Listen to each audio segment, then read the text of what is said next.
ওকে, স্ক্রিনে আমরা শীটের 13 নম্বর অঙ্কটি দেখতে পাচ্ছি।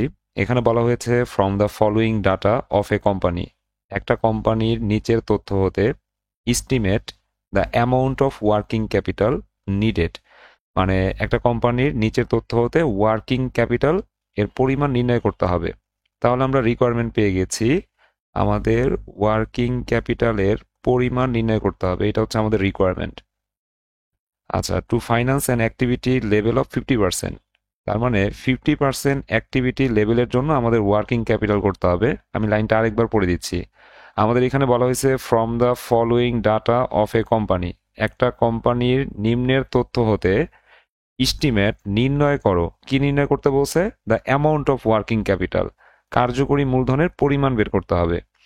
Needed to finance an activity level of 50%, মানে অ্যাক্টিভিটি লেভেল হচ্ছে 50%, এই 50% লেভেলের জন্য আমাদের ওয়ার্কিং ক্যাপিটাল করতে হবে। অর্থাৎ একটা কোম্পানির 100% সক্ষমতার জন্য ওয়ার্কিং ক্যাপিটাল চায়নি, একটা কোম্পানির 50% অ্যাক্টিভিটি লেভেল বা 50% সক্ষমতার জন্য আমাদের ওয়ার্কিং ক্যাপিটাল বের করতে বলছে।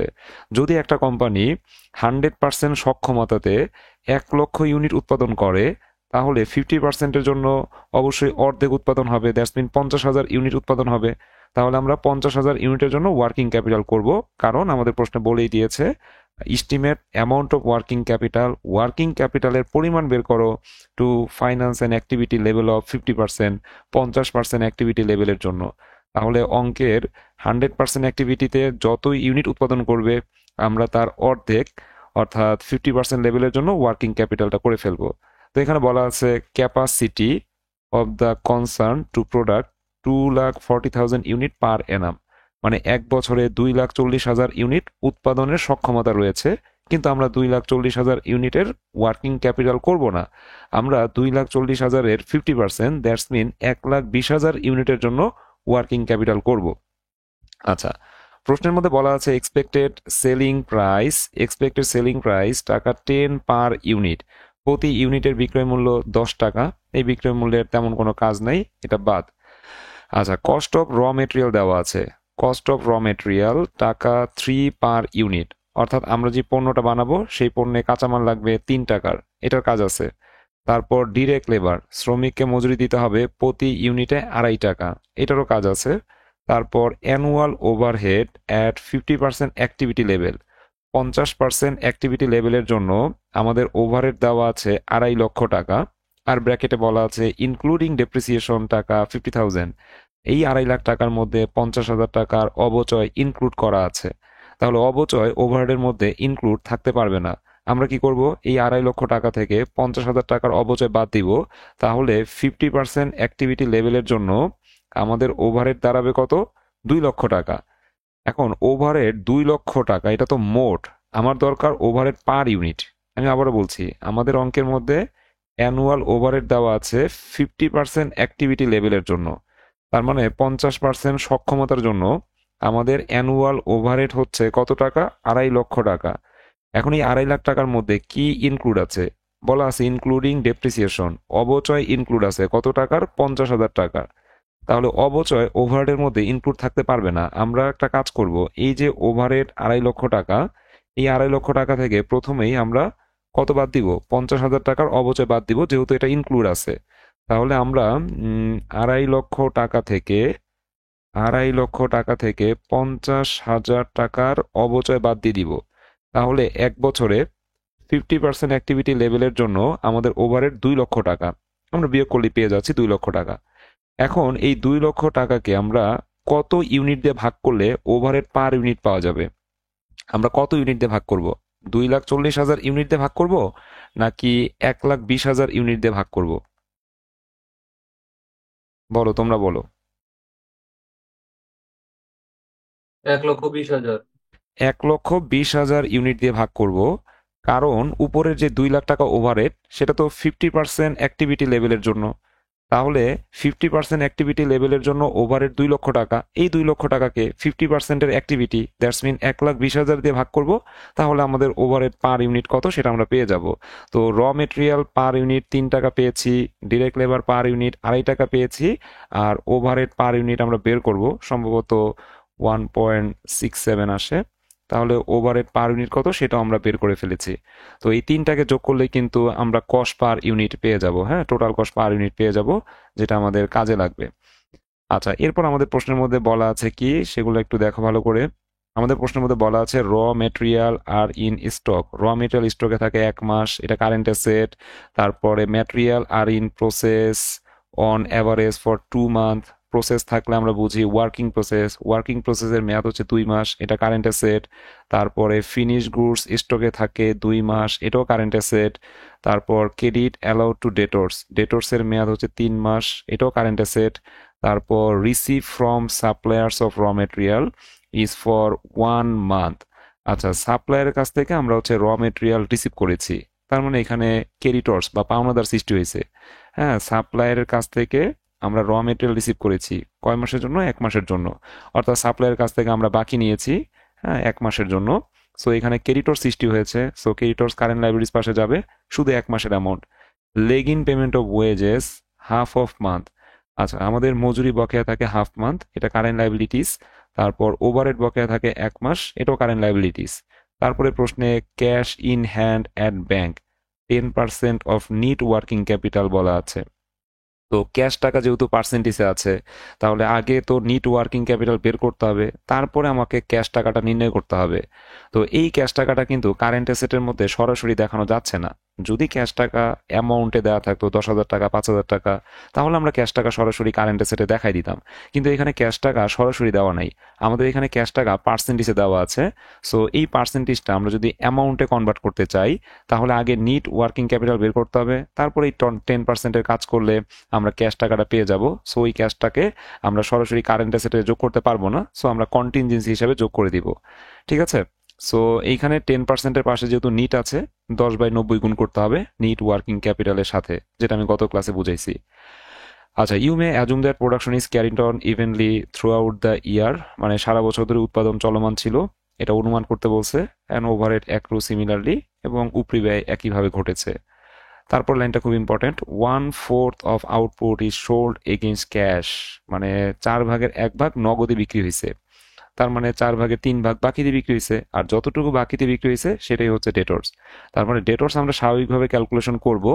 স্বাভাবিকভাবে ক্যালকুলেশন করার পরে আমরা 1/4 যেহেতু ক্যাশ, সেহেতু 3/4 হচ্ছে বাকি। সো স্বাভাবিকভাবে ডেটর্স ক্যালকুলেশন করে 3/4 গুণ করে দিব, তাহলে আমাদের ডেটর্সের পরিমাণটা চলে আসবে।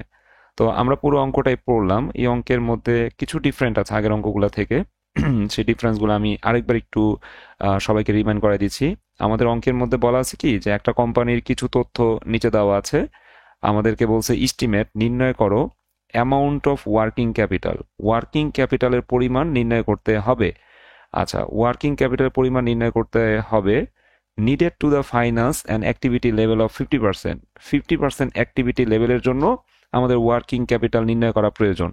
তার মানে 50% লেভেলের জন্য যদি ওয়ার্কিং ক্যাপিটাল করতে বলে, তাহলে দেখতে হবে কোম্পানির সক্ষমতা কত ইউনিট, 1 বছরে সক্ষমতা কত ইউনিট। যত ইউনিট সক্ষমতা প্রশ্নে দেওয়া থাকবে তার অর্ধেক, 50% বলছে না, তার অর্ধেক ইউনিটের জন্য ওয়ার্কিং ক্যাপিটাল করতে হবে।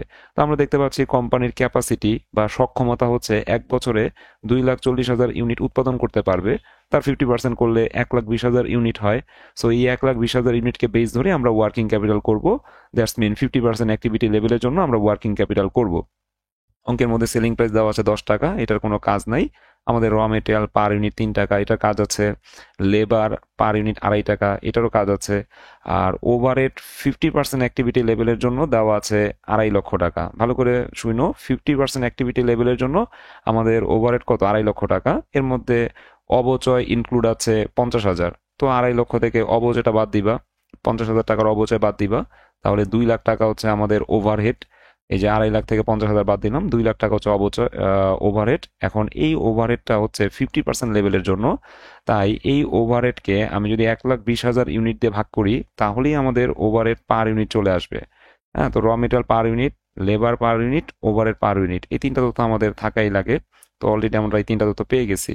তারপর অঙ্কের মধ্যে অ্যাসেট আছে কোনগুলা? Raw material asset, working process, এটা current asset, finish goods current asset, debtor current asset. আর কারেন্ট লাইবিলিটিস কোনগুলা? কারেন্ট লাইবিলিটিস হচ্ছে তোমার অঙ্কের মধ্যে ক্রেডিটর্স দেওয়া আছে, এটা current liabilities. Wages due, overhead due, এরা হচ্ছে কারেন্ট লাইবিলিটিস। আর আমাদের এই অঙ্কের মধ্যে ক্যাশ টাকা সরাসরি দেওয়া নাই, সো ক্যাশ টাকাটা নির্ণয় করতে হবে। দ্যাটস ওয়াই এটা কন্টিনজেন্সি হিসাবে আমরা ব্যবহার করব। 10%-এর সাথে যেহেতু নিট কথাটা আছে, সো আমরা 10/90 গুণ করব নিট ওয়ার্কিং ক্যাপিটালের সাথে। আচ্ছা, আর লাস্টে একটা কথা বলছিল যে 1/4 of output is sold against cash, মানে 4/1 নগদে বিক্রি হয়েছে। তো যখন আমরা ডেটর্স ক্যালকুলেট করব, 4/3 গুণ করতে হবে ডেটর্সের সাথে, কারণ 4/3 বাকি দিয়ে বিক্রি হয়েছে, আর যতটুকু বাকি দিয়ে বিক্রি হয়েছে সেটাই হচ্ছে ডেটর্স। আচ্ছা, এই হচ্ছে আমাদের 13 নম্বর অঙ্ক। আশা করি সবাই 13 নম্বর অঙ্ক বুঝতে পেরেছো। এখন আমি মূল সমাধানে যাচ্ছি। যদি কোনো প্রবলেম থাকে অবশ্যই আমাকে কোশ্চেন করবে। আচ্ছা, আমরা প্রথমেই কয়েকটা ওয়ার্কিংস করে নিব। প্রথমে আমরা লিখব যে প্রোডাকশন অ্যাট 50% অ্যাক্টিভিটি বা 50% ক্যাপাসিটি। হ্যাঁ, প্রোডাকশন অ্যাট 50% ক্যাপাসিটি, 50% ক্যাপাসিটিতে আমাদের উৎপাদনটা কত এটা আমরা প্রথমে বের করব। আমাদের প্রশ্নে বলা আছে 1 বছরে উৎপাদন, আমাদের প্রশ্নে বলা আছে 1 বছর উৎপাদন হচ্ছে 2,40,000 ইউনিট। তো আমি যদি 50% অ্যাক্টিভিটির জন্য উৎপাদনটা জানতে চাই, তাহলে আমার কি করতে হবে? এই 2,40,000-এর সাথে 50% গুণ করতে হবে। তাহলে আমরা লিখলাম প্রোডাকশন অ্যাট 50% ক্যাপাসিটি, 50% ক্যাপাসিটিতে আমাদের উৎপাদন 2,40,000-এর 50% করলে কত আসে? 1,20,000 ইউনিট, তাই না? সো এখানে লিখতে হবে 1,20,000 ইউনিটস। আচ্ছা, আমরা 50% ক্যাপাসিটিতে উৎপাদন কত সেটা জেনে গেলাম, 1,20,000 ইউনিট। আচ্ছা, এরপর আমাদের প্রশ্নের মধ্যে দেখো র মেটেরিয়াল পার ইউনিট দেওয়া ছিল, লেবার পার ইউনিট দেওয়া ছিল, কিন্তু ওভারহেডটা টোটালে দেওয়া ছিল। কিন্তু ওভারহেডও তো পার ইউনিটই দরকার। এর আগে যতগুলো অঙ্ক করেছি বা ফিউচারে যতগুলো অঙ্ক করব, ওভারহেড পার ইউনিটেই থাকা লাগবে। তো ওভারহেড পার ইউনিটে কিভাবে বের করব? আমাদের অঙ্কের মধ্যে বলা আছে 50% অ্যাক্টিভিটি লেভেলের জন্য 2.5 লাখ টাকা হচ্ছে ওভারহেড, এর মধ্যে 50,000 টাকার অবচয় ইনক্লুড আছে। তো অবচয় ওভারহেডের মধ্যে ইনক্লুড থাকতে পারবে না। সো 2.5 লক্ষ টাকা থেকে 50,000 টাকার অবচয় বাদ দিয়ে দাও, তাহলে 2 লাখ টাকা হচ্ছে আমাদের ওভারহেড। হ্যাঁ, এই যে 2.5 লাখ থেকে 50,000 বাদ দিলাম, 2 লাখ টাকা হচ্ছে ওভারহেড। এখন এই 2 লাখ টাকার ওভারহেড কি সারা বছরের ওভারহেড নাকি 50% লেভেলের ওভারহেড? অবশ্যই 50% লেভেলের ওভারহেড, এটা আমাদের প্রশ্নে বলাই আছে। তাহলে এই যে 2 লাখ টাকা, এটা 50% লেভেলের ওভারহেড। দ্যাটস ওয়াই আমরা এই 2 লাখ টাকাকে যদি 1,20,000 ইউনিট দিয়ে ভাগ করি, তাহলেই তো ওভারহেড পার ইউনিট চলে আসে 1.67 টাকা। ওকে, ওভারহেড পার ইউনিট বের করার পরে এখন আমাদের নর্মাল যে ওয়ার্কিংসগুলো আছে সেই ওয়ার্কিংসগুলো করে ফেলবো। হ্যাঁ, আমাদের র material, labour, overhead per unit এগুলো আমরা পেয়ে গেছি। এখন নর্মাল ওয়ার্কিংস করতে হবে। সো আমাদের প্রথম ওয়ার্কিংসটা হচ্ছে calculation of cost per unit for working process. So working প্রসেসের কস্ট পার ইউনিট বের করার জন্য আমরা 100%, 50%, 50% একটা রুলস জানি, সেই রুলস অনুযায়ী সমাধানটা করব। সো র মেটেরিয়াল প্রশ্নে 3 টাকা দেওয়া আছে, 3 টাকার 100% করলে 3 টাকাই আসে। তারপরে ডিরেক্ট লেবার 2.5 টাকা দেওয়া আছে, তার 50% করলে 1.25 টাকা আসে। আর ওভারহেড 1.67 মাত্রই বের করলাম, তার 50% করলে 0.835 রেজাল্ট আসে। সবগুলো যোগ করলে আমরা ডাব্লিউএপি রেট পেলাম কত? 5.835। আচ্ছা, ডাব্লিউএপি রেট, হ্যাঁ, 5.835। আচ্ছা, ডাব্লিউএপির পর আমরা হচ্ছে আরেকটা ওয়ার্কিংস করব, calculation of cost per unit for finish goods. এবং এই অঙ্কে ফিনিশ গুডসের কস্ট পার ইউনিট এবং ডেটর্সের কস্ট পার ইউনিট একই। দ্যাটস ওয়াই আমরা এই ওয়ার্কিংসটা একসাথে করে ফেলছি। হ্যাঁ, calculation of cost per unit for finish goods and debtors. So finish goods এবং ডেটর্সের কস্ট পার ইউনিট বের করার জন্য আমাদের অঙ্কের মধ্যে র মেটেরিয়াল, ডিরেক্ট লেবার, ওভারহেড এই 3টা আইটেম আছে। সো 3টা আইটেম 100% করে নাও। র মেটেরিয়াল 3 টাকার 100%, 3 টাকাই আসবে। ডিরেক্ট লেবার 2.5 টাকার 100%, 2.5 টাকা আসবে। ওভারহেড 1.67-এর 100%, 1.67ই আসবে। সবগুলো যোগ করলে আমরা পাচ্ছি কত? 7.17। ওকে, আমাদের ওয়ার্কিংস কমপ্লিট। এখন আমরা হচ্ছে স্টেটমেন্ট অফ ওয়ার্কিং ক্যাপিটাল নির্ণয় করতে পারবো। সো আমরা এখন স্টেটমেন্টে চলে যাচ্ছি। ওকে, আমরা স্টেটমেন্ট অফ ওয়ার্কিং ক্যাপিটাল নির্ণয় করব। আচ্ছা, এগুলো আমাদের লাগবে, এগুলো লিখে রাখলাম, মানে স্ক্রিনে দিয়ে রাখলাম আগে থেকেই। আচ্ছা, প্রথমে লিখবো statement of working capital requirement, তারপরে আমরা পার্টিকুলার্স টাকা টাকা এরকম হচ্ছে 3 কলাম বিশিষ্ট একটা টেবিল তৈরি করব। সো প্রথমে এ নাম্বার দিয়ে লিখতে হবে কারেন্ট অ্যাসেট। এখন কারেন্ট অ্যাসেটের মধ্যে কি কি আসবে? আগেই বলেছি যে র মেটেরিয়াল আসবে, ওয়ার্কিং প্রসেস আসবে, ফিনিশ গুডস আসবে, ডেটর্স আসবে, আর কিছু আসবে না, এই চারটা আইটেম আসবে। সো আমরা র মেটেরিয়াল কতটুকু কারেন্ট অ্যাসেট এটা আমরা সূত্র দিয়ে বের করব। সো আগের মতো এখন ক্যালকুলেশন স্টার্ট করে দিই। প্রথমে লিখতে হবে ইউনিট। হ্যাঁ, সো ইউনিট কত, আমাদের অঙ্কে যে ইউনিট আছে এইটা ব্যবহার করা যাবে না। আমরা 50% অ্যাক্টিভিটি লেভেল দ্যাটস মিন 1,20,000 ইউনিটের জন্য ওয়ার্কিং ক্যাপিটাল করব। সো আমরা এখানে লিখব 1,20,000 ইউনিট, তার সাথে গুণ করতে হবে রেট। এখন র মেটেরিয়ালের রেট কত, এই যে পার ইউনিট দেওয়া আছে 3 টাকা, এটাই হচ্ছে রেট। সো 3 গুণ করব, তারপরে মেয়াদ গুণ করতে হবে। আমাদের এই অঙ্কের সবগুলো ইনফরমেশন মানতে আছে। হ্যাঁ, একটাই সময়ের একক দেওয়া আছে, দ্যাটস ওয়াই আমরা অঙ্কটা অবশ্যই মানতে করব। ঠিক আছে, অঙ্কটা মানতে করতে হবে। সো র মেটেরিয়ালের মেয়াদ হচ্ছে 1 মাস। সো আমি 1 গুণ করব, এবং আমাদের টোটাল টাইম হচ্ছে 1 বছরে 12 মাস। সো 12 দিয়ে ভাগ করব। দেখো তো 30,000 আসে কিনা।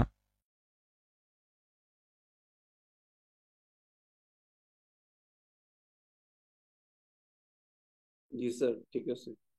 আচ্ছা, এরপর আমরা হচ্ছে ওয়ার্কিং প্রসেস নির্ণয় করব। ওয়ার্কিং প্রসেস বের করার জন্য প্রথমে ইউনিট, ইউনিট মানেই হচ্ছে 1,20,000 ইউনিট, তার সাথে গুণ করতে হবে ওয়ার্কিং প্রসেসের রেট। রেটটা কত, ওয়ার্কিং প্রসেসের রেট হচ্ছে 5.835। 5.835। ওকে, তার সাথে গুণ করতে হবে ওয়ার্কিং প্রসেসের মেয়াদ। ওয়ার্কিং প্রসেসের মেয়াদ হচ্ছে 2 মাস। সো আমরা 2 গুণ করব, এবং 1 বছরে 12 মাস। সো 12 দিয়ে ভাগ করে দিব, 1,01,700 আসবে। তোমরা ক্যালকুলেশনটা অবশ্যই অবশ্যই চেক করবা, ঠিক আছে? সো যদি ভুল হয় অবশ্যই আমাকে জানাবা, আমি আর আক্স না করি। নর্মালি এগুলো সবাই পারো, সো আমি জাস্ট সলিউশনটা কিভাবে করতে হচ্ছে এগুলো দেখাই দিচ্ছি।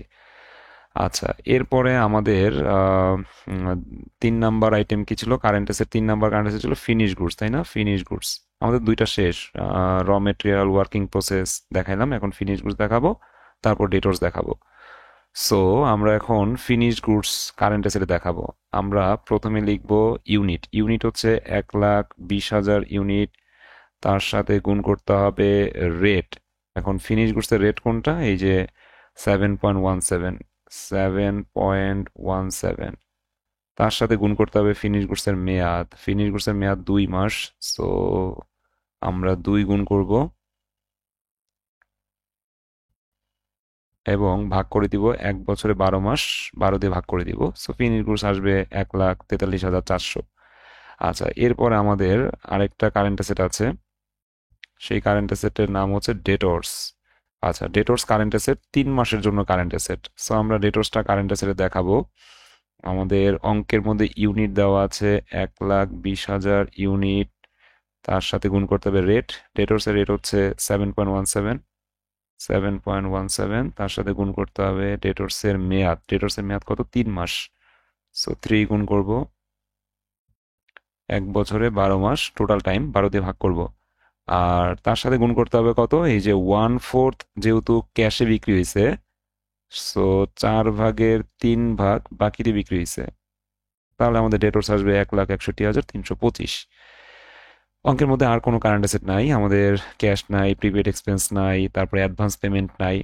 সো আমাদের কারেন্ট অ্যাসেট এই চারটাই আছে। সো এই চারটা কারেন্ট অ্যাসেট যোগ করলে আমাদের টোটাল কারেন্ট অ্যাসেট চলে আসবে কত, 4,36,425। এরপর আমরা বি নাম্বার স্যার দিয়ে লিখবো। হুম হুম। স্যার ওয়ার্কিং প্রসেসটা মনে হয় ভুল আছে।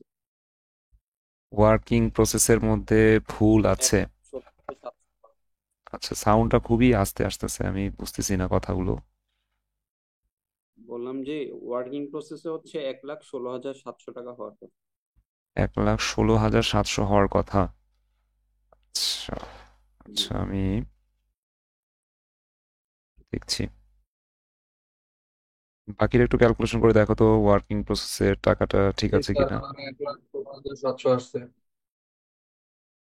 5.835, 5.835 না? আচ্ছা, রেট ঠিক আছে, 5.835, তারপর হচ্ছে 2।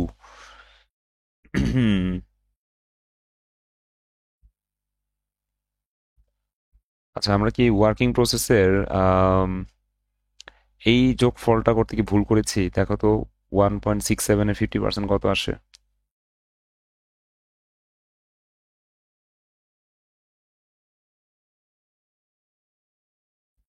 স্যার 0.835। আচ্ছা, তাহলে এই যোগে মনে একটু ভুল হয়েছে। হ্যাঁ, এই যোগটাতে মনে ভুল হয়েছে। হ্যাঁ, এই যোগটাতে ভুল হয়েছে, কারণ 835 আবার উপরে 0.25 আছে না, এই যোগটাতে একটা ভুল হয়েছে।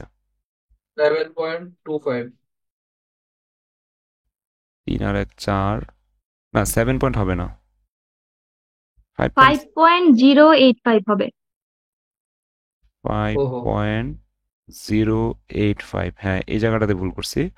তো ওই অ্যান্সারটা ঠিক আছে, 1,01,700, এই অ্যান্সারটা সম্ভবত ঠিক আছে। আমি এই জায়গাটা কারেকশন করে দিচ্ছি। একজন জি স্যার, মেসেজ, এখানে ঠিক আছে। হ্যাঁ, ইতি লিখছে 5.085, ঠিক আছে।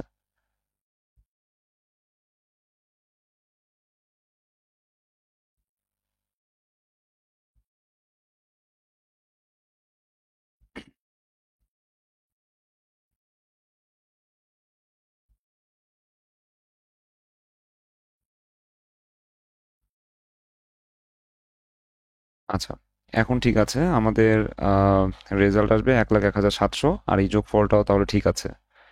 আচ্ছা, এখন আমাদের কাজ কি? এখন আমাদের কাজ হচ্ছে কারেন্ট লাইবিলিটিসগুলো ক্যালকুলেট করা। সো আমাদের প্রশ্নের মধ্যে কারেন্ট লাইবিলিটিস আছে কি কি? এই যে ক্রেডিটর্স, ওয়েজেস ডিউ আর ওভারহেড ডিউ। হ্যাঁ, এই তিনটা কারেন্ট লাইবিলিটিস আছে। সো আমরা প্রথমে 1 নম্বর দিয়ে লিখলাম ক্রেডিটর্স। ক্রেডিটর্স প্রথমে ইউনিট, আমাদের 1,20,000 ইউনিট। 1,20,000 ইউনিটের অঙ্ক। ক্রেডিটর্সের রেট কোনটা?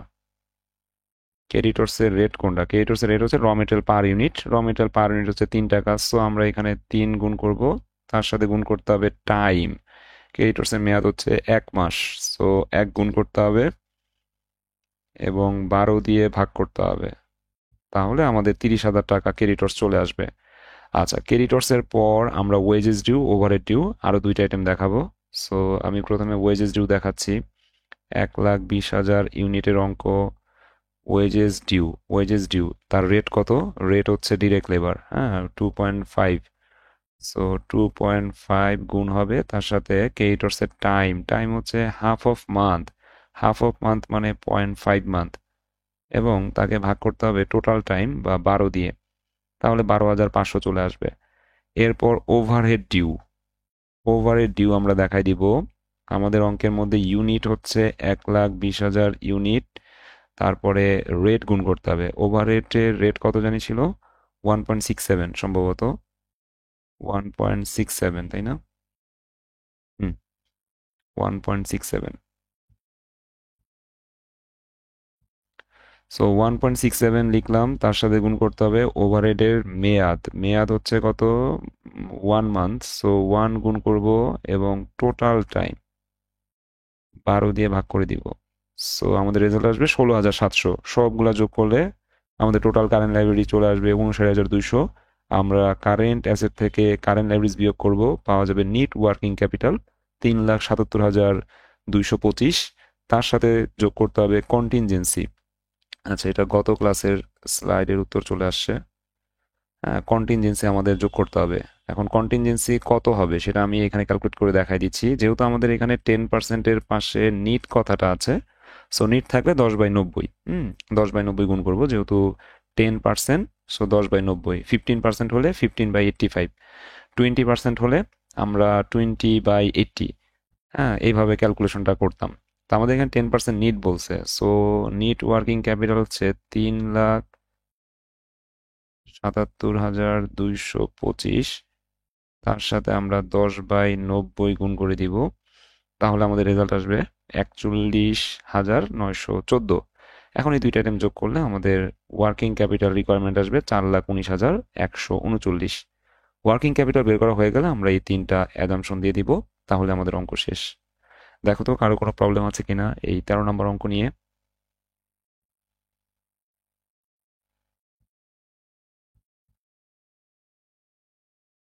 আর আমাদের ক্যালকুলেশন সব ঠিকঠাক আছে?